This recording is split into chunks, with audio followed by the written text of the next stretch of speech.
Après les guerres de l'opium de 1840, la Chine est devenue une société semi-coloniale et semi-féodale.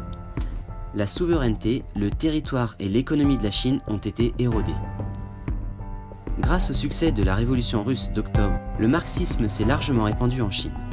Et la brochure Manifeste du Parti communiste est devenue la base théorique du Parti communiste chinois. Enfin, du 23 au 31 juillet 1921, lors de son premier congrès à Shanghai, le Parti communiste chinois a été officiellement fondé.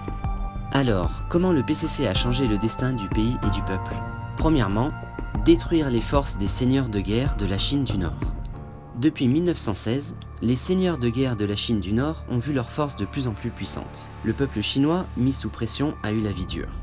Le PCC a formé en 1924 le premier front uni avec Kuomintang, le parti nationaliste chinois, puis réussit à détruire les forces des seigneurs après 3 ans.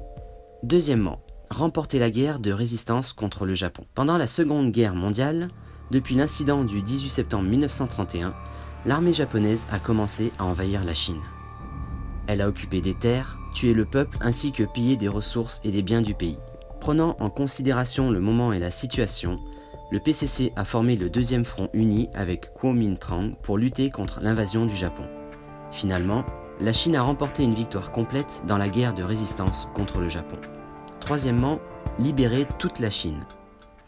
L'insurrection du 1er août 1927 à Nanchang a marqué le début de la révolution armée dirigée par le PCC contre le régime du Kuomintang.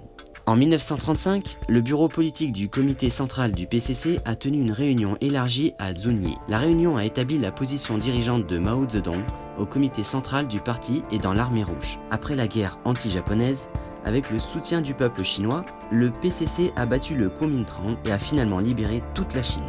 Le 1er octobre 1949, le président Mao a déclaré sur la place Tiananmen « La République populaire de Chine et le gouvernement populaire central ont été fondés aujourd'hui ». La Chine est depuis lors entrée dans une nouvelle période pleine d'espoir.